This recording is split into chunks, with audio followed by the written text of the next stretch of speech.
It's recording time. Hi, recorders. I am here at SacAnime 2020. I'm here with the favorite guest of the show, Mr. Brad Hawkins. How you doing? How are you doing? Good to see you again. It's been a minute. Yeah.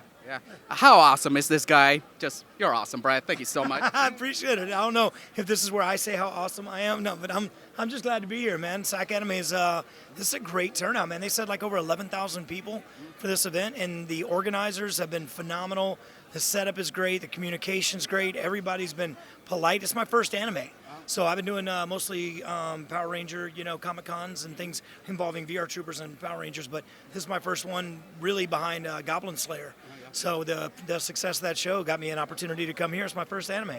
So, yeah. Anyway, Brad, how'd you break into being an anime voice actor? I started working with Funimation about 13, 14 years ago when I just moved back from Los Angeles to Dallas. So my agent got me in with them. I auditioned for a couple of shows, got in the group, and once you're in with those producers and directors, if everything works out, and they just keep bringing you back, and I'm lucky enough to get some pretty big roles on some pretty big shows. So just stuck it out. And before you started working with Funimation, were you like a fan of any anime, like Dragon Ball Z, one of my personal favorites? Dragon Ball Z, yeah, but honestly, I wasn't really around it that much. I came out of Power Rangers and VR Troopers, and then I went into country music, and then I went back into acting. I just didn't have much time to get into it.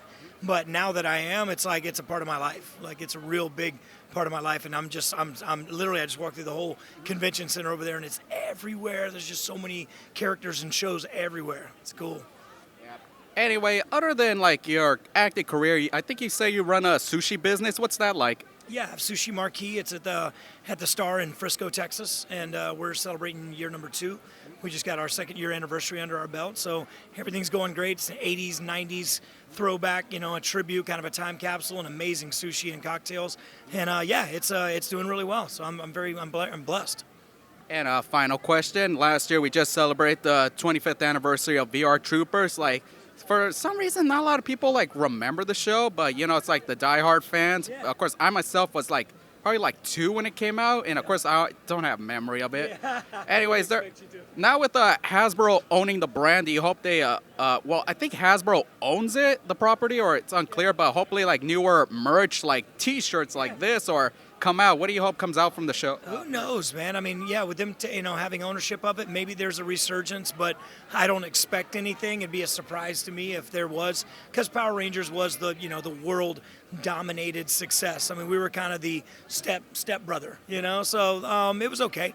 But I love the crowd that remembers the show, remembers me from the show and the other characters. So it means a lot to me when people remember it.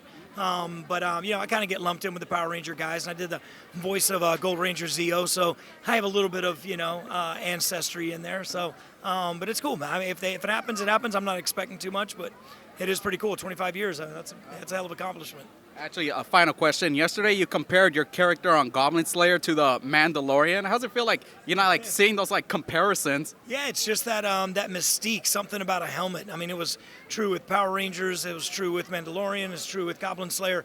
I keep finding my way to get back inside of a helmet somehow. So, it's a really cool role. But I looked at Mandalorian. I was looking at side by side. It was just like one of those really soft, it's a strong character.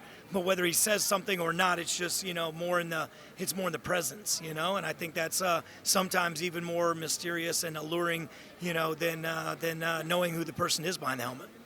And that's all we got the time. Anyway, thank you so much, Brad. Thanks for being a team player on my channel, and we're out. Hello, I'm with this Recording Time Media, and here I am with the one and only Brad Hawkins of VR Troopers and Power Rangers. Hey guys, just wiping off. It's good.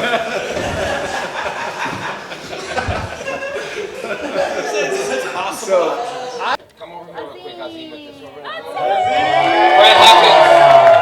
Hawkins, come in. Brad Hawkins, VR Troopers, everyone. Yes.